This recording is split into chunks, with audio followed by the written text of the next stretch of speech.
The album I'm reviewing today is Cowboy Carter by Beyonce.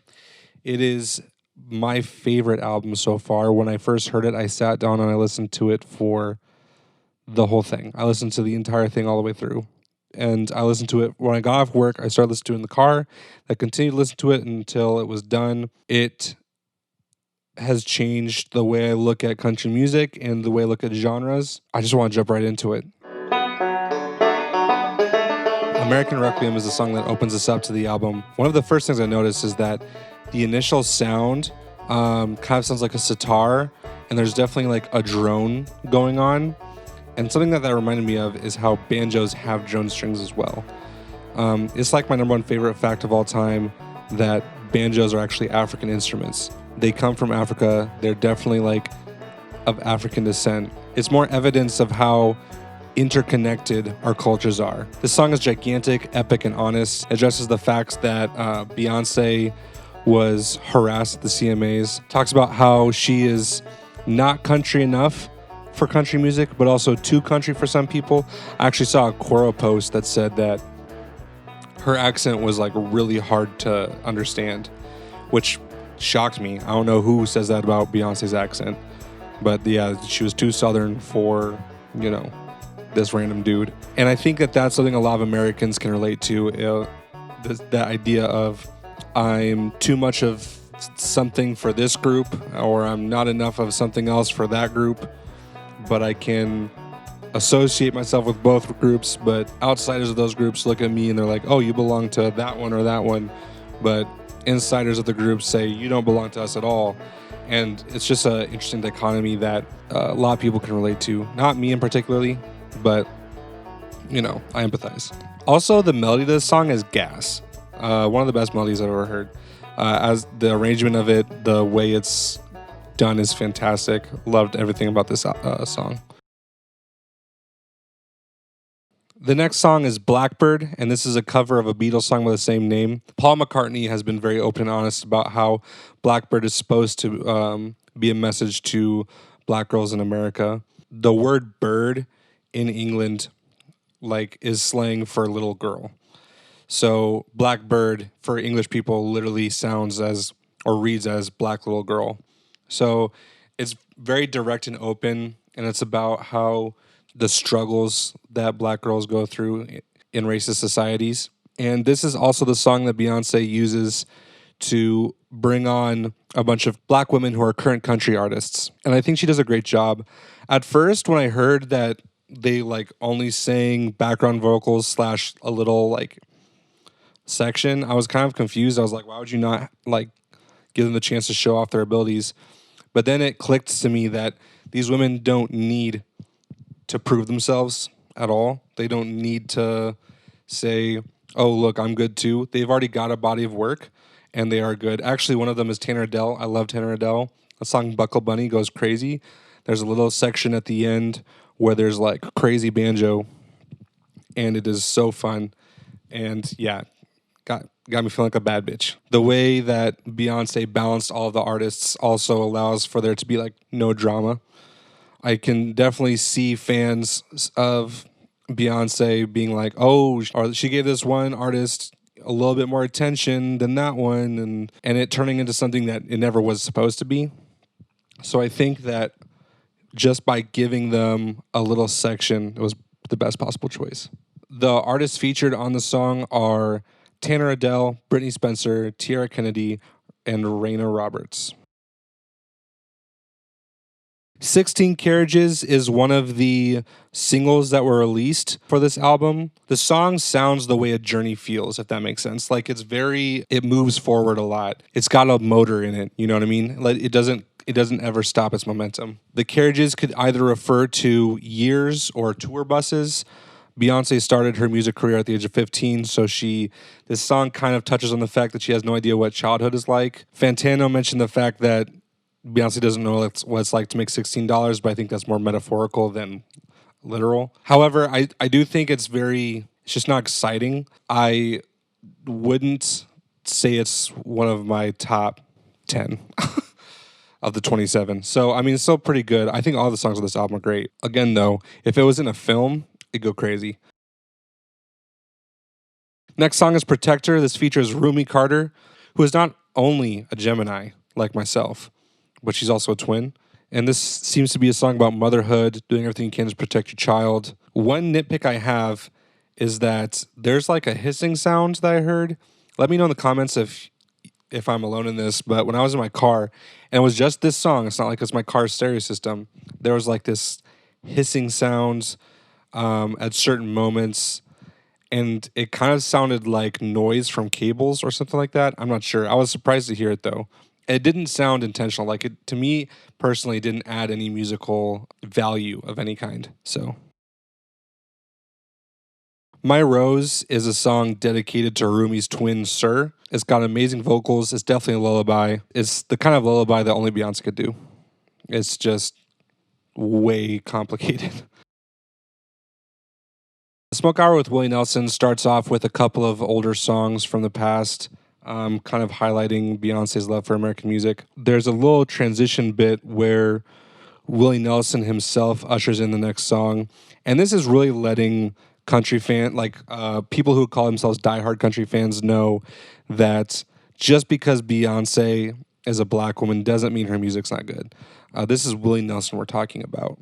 He also says the phrase KNTRY Country Radio, which is a callback to the Renaissance album where Beyonce said KNTY for Cunty radio channel, so it's our radio station. We love to see an overarching narrative. Very short, a lot of transitions in this album. Texas Hold'em is the other single from this album. This one was the one that was famously not able to be played in Oklahoma, but is now able to be played in Oklahoma. It's pretty good to me. I've seen some takes saying that it's not as high quality as Beyonce normally delivers, but I disagree. I just think that's just the style of the music. Is the whistling a little 2014? Probably, but also it's definitely like a part of country music. There's just whistling in there. You just gotta deal with it. Love the vibe. This sounds like a line dancing song, and I think that's what's meant to be. The piano riff at the end, for some reason, reminds me of Justin Timberlake. I don't know why either, okay? Every time I hear it, though, I think of 2020, the album 2020 by Justin Timberlake. Bodyguard, and it's my number one song on the album, easily. I've listened to this record, like, so many times. This is definitely the one I play over and over and over again.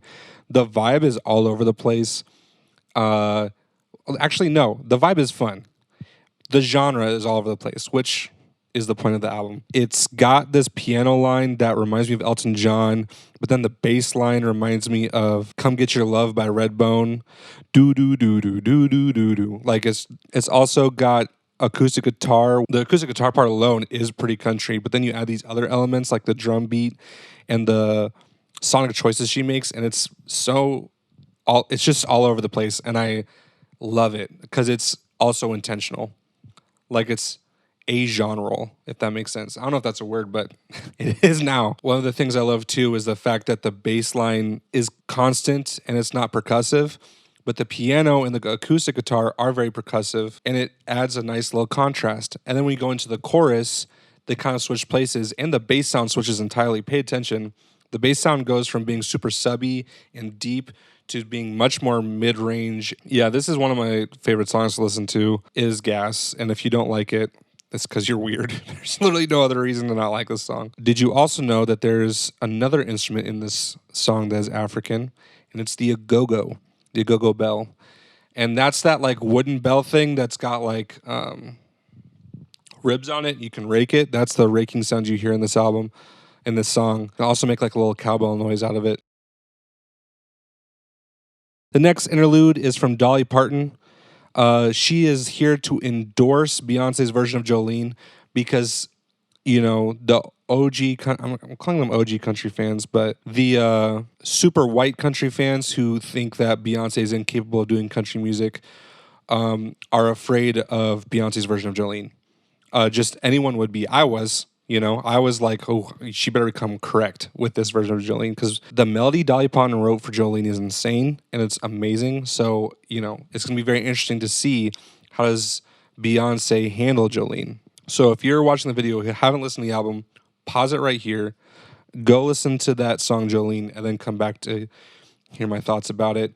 And before you even hear my thoughts, type out your thoughts in the comments below. I'm curious to know what other people thought. Jolene. Beyonce changed a lot of things, except for Beyonce didn't change anything because it was Dolly Parton who changed things. Now, if Beyonce did have her hand in writing but gave Dolly Parton all the writing credit, okay, whatever. But the writing credits say Dolly Parton is the writer. And I believe Dolly Parton is capable of writing in Beyonce's voice. She's insanely good. She wrote Whitney Houston's I Will Always Love You. That's actually a cover. So, I mean, and she's got most of her money from writing. She is goated in the writer's department. There's also a fire choir moment in this song, which is just super fun. It makes me feel like I'm there, that I'm a part of this musical story. It just brings the listener in as a part of what's happening. Something I forgot to mention was just how good this song was produced. The guitar is extremely percussive during moments without Beyonce singing. So like when she's singing long strings of words together, the guitar switches from its percussive like strum pattern to a more melodic, flowy strum pattern. And the contrast is just amazing. It adds a little exclamation point on the words. The next song is Daughter. Something about Daughter is that it's the aftermath of Jolene. So throughout Jolene, Beyonce is basically threatening this woman, hey, like, don't come from a man. In Daughter, it's implied that she tried. We hear Beyonce talk about how she left her bloody and bruised. And also Beyonce came out of that struggle injured as well. So that's important to note. She refers back to the Lemonade song Daddy's Lessons, where she says, people say I'm nothing like my father, but I'm far from choir boys and altars. And then later she even says, I'm just like my father. And in Daddy's Lessons, her dad basically says to just use a gun and shoot somebody if you got to. In Daughter, there's a moment where Beyonce sings an Italian passage that translates to, my dear beloved, believe me at least. Without you, the heart languishes. Your faithful one always sighs. Cease, cruel one. A lot of rigor. Besides this being a way for Beyonce to show off her vocal chops, this also is used to basically express the pain that Beyonce is feeling and to talk about how it's her love for her man that kind of caused her to cause this pain to someone else. And it's tough because that's coming off the heels of a couple of songs that are all about empowering other women. This is a gorgeous song, even though it's sad.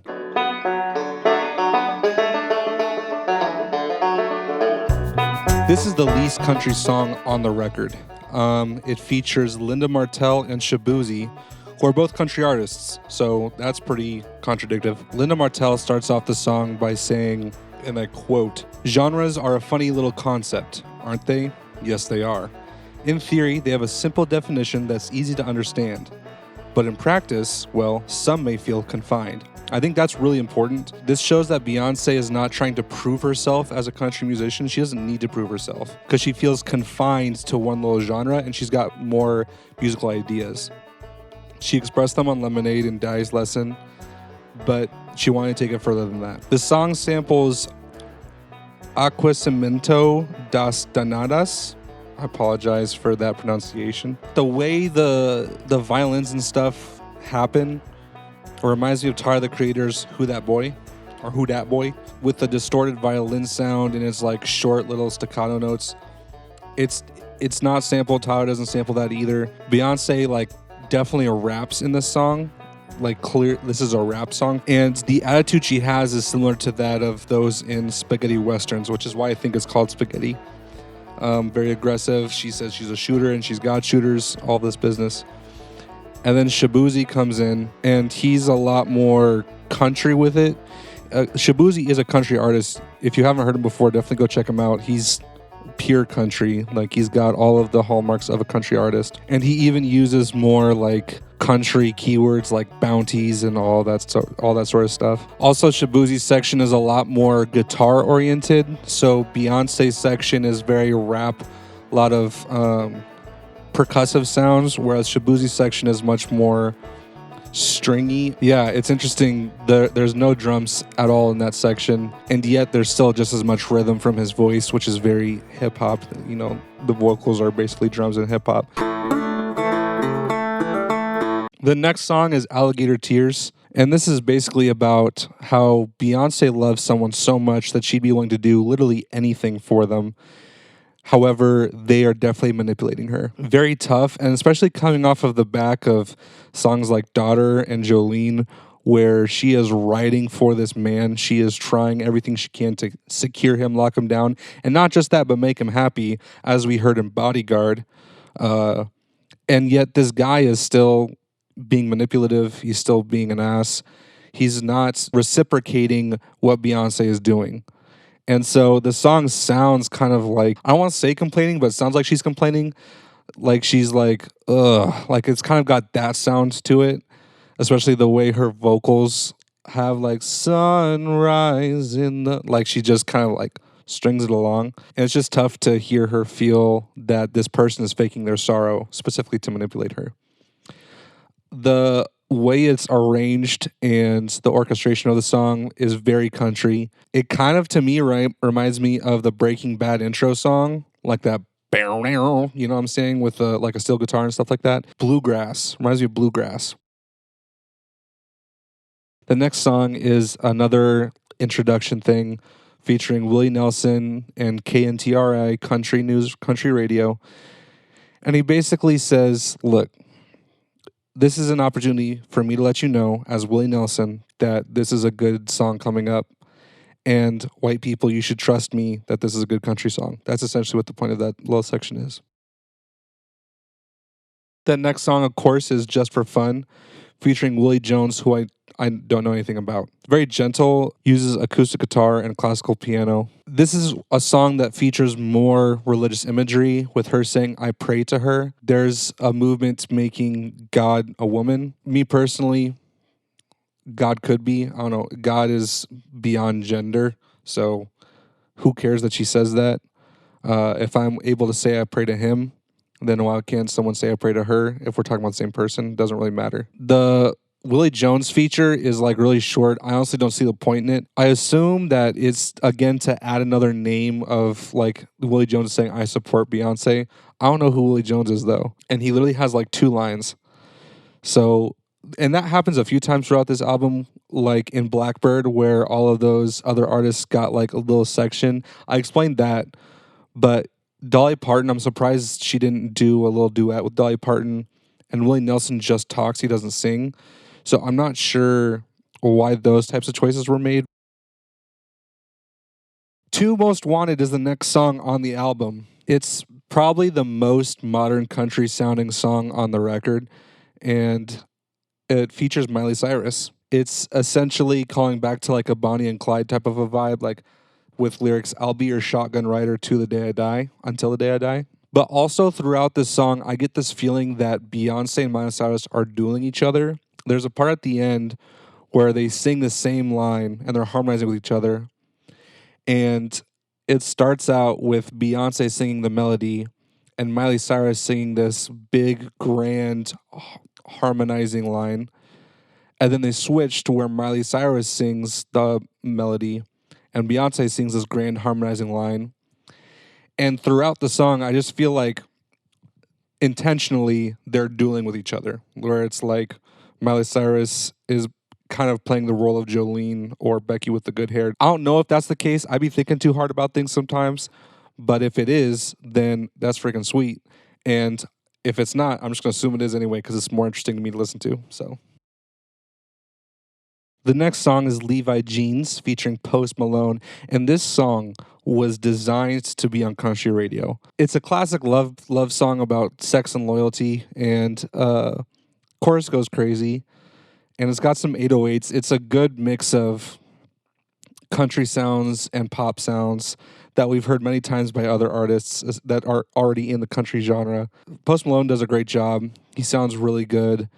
But he still sounds like himself. Like, I haven't really heard his country music before, and he sounded like Post Malone doing country music respectfully. Like, it didn't sound like a parody of any kind. Like, he was just doing country music well. And this is one of those songs that if you sing with them in the car, you feel like you're probably a better singer than you are, because there's a lot of like pitch bending that they do. And I be hitting it in my car on the way to work, and I'm like, I am him. And then I'll like record myself, and I'm like, I am not.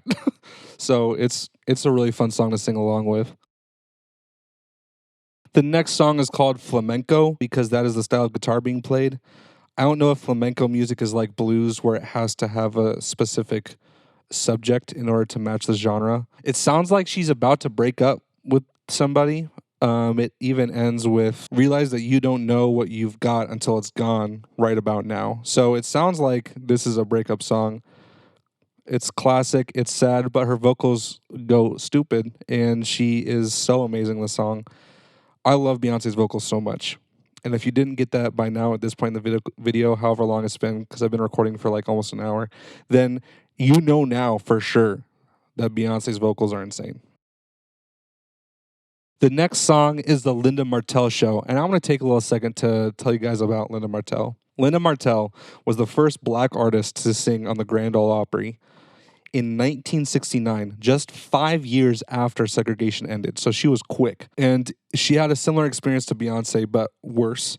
She sang at the Grand Ole Opry. No one liked it. And she kind of faded into nothing. Like, it's one of those things where modern country music historians like don't address it at all. Beyonce bringing her back is like a huge like look. I'm not the first one to do this. Not only did she do that in Blackbird, where she said I'm not the first one to do this. There's all these other amazing black women artists doing country music, but we're not even the first ones. We're not even the first generation to try this.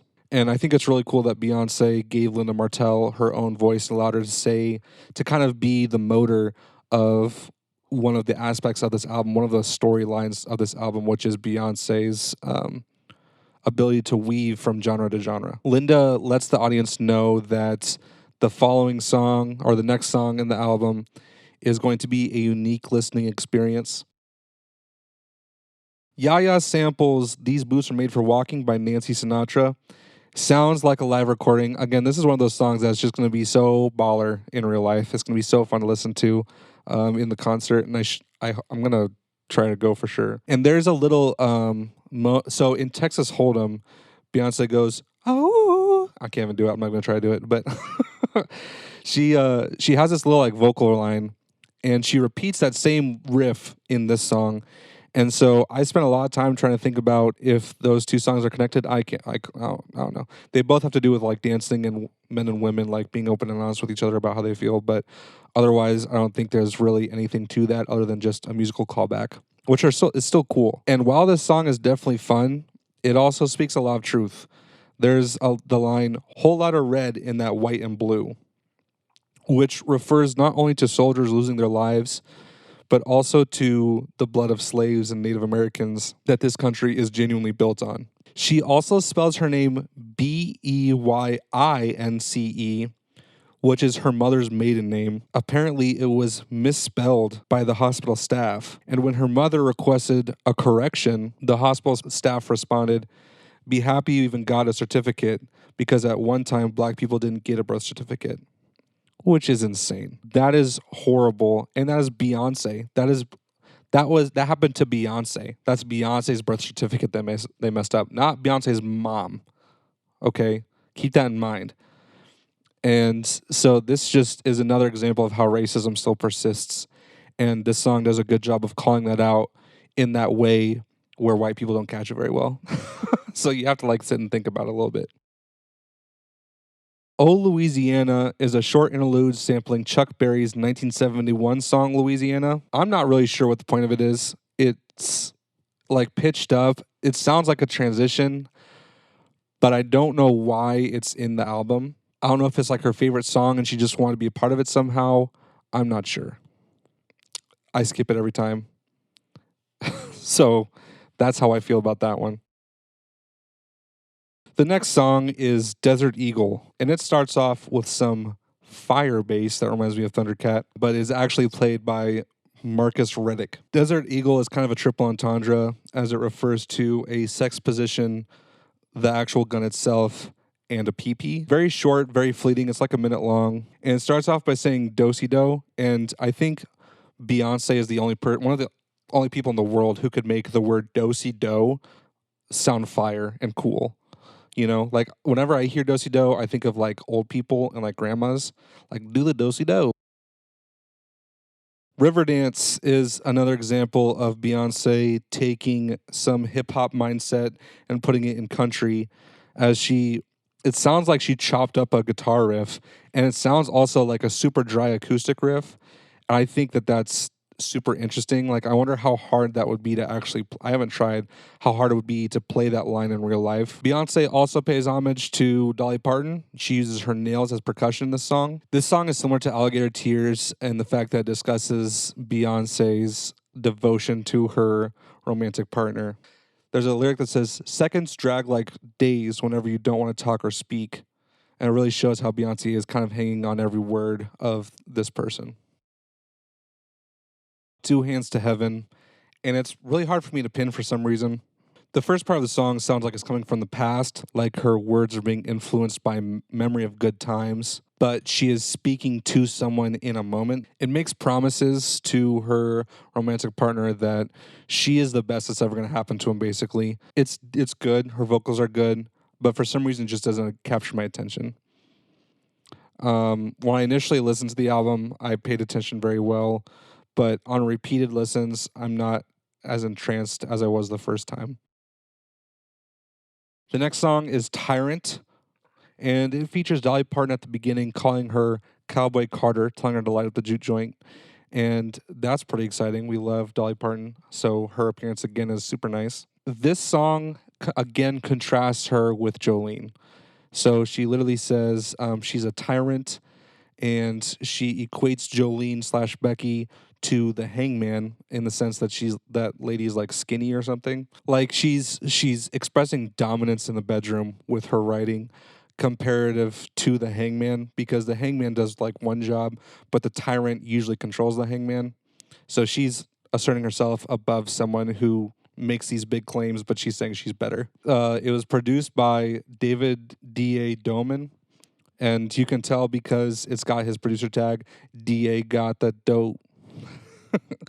So that's pretty cool that it's a hip hop producer producing the song, because it's done very well. It's also interesting that she chose to put Dolly Parton on this particular song because, again, this is like one of the more hip hoppy songs on the album. So it kind of, jukes you out a little bit because you expect her to be on the Miley Cyrus or Post Malone one. This next song is Sweet Honey Buckin', and holy crap, is it like a lot. It's 4 minutes, and it's got 3 different sections. Features Shabuzi and, according to Genius, Pharrell Williams, which I didn't expect. But once I read that, I could definitely hear his voice in the parts that they're talking about. The first part of this song is Sweet. And, well, there's like 3 separate parts, so I'm associating each part with its respective word in the title. Genius does the same thing. Makes sense to me, so that's what I'm going to be doing. But the first part, Sweet, features Shabuzi with a country rap verse, and he talks about Marlboros and stuff like that. And the rap verse is very country. Second part is much slower. It's more cinematic, and it features a couple of background vocals from Pharrell Williams. The third part, being Buckin', definitely produced by Pharrell Williams. Sounds like a Pharrell Williams song. In fact, it actually sounds like a nerd song. Like just the way the guitar moves and stuff like that. It just sounds like classic Pharrell Williams. She references not winning Album of the Year and how she has never won it, which I didn't know that. That's pretty crazy. The fact that she's never gotten the Grammy for Album of the Year is absolutely insane. And she also relates herself back to her mother, which is really nice. This is a concept song, which I love. I love concepts. I love when concepts are executed well. I had originally written that I didn't like it very much, that I thought the beat switches were weird, but actually I do. I just was in a weird mood when I wrote that initially. It's cool how it goes from sweet honey to buckin', as a phrase kind of already makes a little bit of sense, but then when you separate it into its different meanings, you do kind of get this juxtaposition that's really interesting to listen to and understand. And knowing that Pharrell Williams played a role in this, he's one of my favorite producers. Love that. Next time you listen to it, pay attention. It sounds like Pharrell Williams. The last song on the record is Amen. It's a gorgeous song, and it's a great way to put a little period on this record. The final little melody comes directly from American Requiem, which is just fantastic. And there's moments where the musical arrangement changes to match the lyrics, and I am a sucker for those. This song refers to American culture and American buildings, even being built by slaves. And that's something we really got to recognize. There's a song that uses the agogo bell, an instrument from the Agogo tribe in Africa. That's an instrument regularly used in country music. And then I already discussed the banjo, that is an African instrument. There's just a lot of African influence in country music. We all know it came from the blues, and the blues is a combination of African rhythms and European harmonic values. To pretend that white America isn't connected to black America intrinsically is ridiculous. There's a lot of separation that tends to happen, but our histories are entangled to the point of like Jada Pinkett Smith levels of entanglement. We need to recognize that, and we need to like really pay attention to what this album is doing, because that's really what it's showing. I mean, it weaves in and out of country and pop and hip hop and R&B at times and jazz, and does it all super well and seamlessly. And it's a really good reflection of America. I've seen a lot of TikTok posts about how people say that this album really relates to them as black women. I'm obviously not a black woman, but that's what those TikToks are saying. To me, I'm also able to relate in the sense that it really touches all the genres that I love the most. It does a great job of actually being explorative. I think a lot of times people discuss, experimental albums and they're explorative, and it's really just like synth sounds and sounds that kind of hurt my ears that last for a long time. But this album is actually explorative. It does a good job of trying things and sounding good at the same time. And I think that that's something that's not done often. Yeah, I did just kind of do a review of the whole album in that little section. Amen is a good song. I love this record, love everything about it. I have listened to this album like 6 times in a row. Not 6 times in a row. I've just been listening to this album straight since it dropped to when this video goes up. That's how long I've just been kind of playing those songs over and over again. Bodyguard especially has been getting a lot of plays by me. So Beyonce, you're welcome. Thank you so much for watching. Let me know what you thought about the album in the comments. Also, let me know what you think of the new setup. This setup will be changing. I'm moving soon, so this will be different. Don't forget to hit like and subscribe.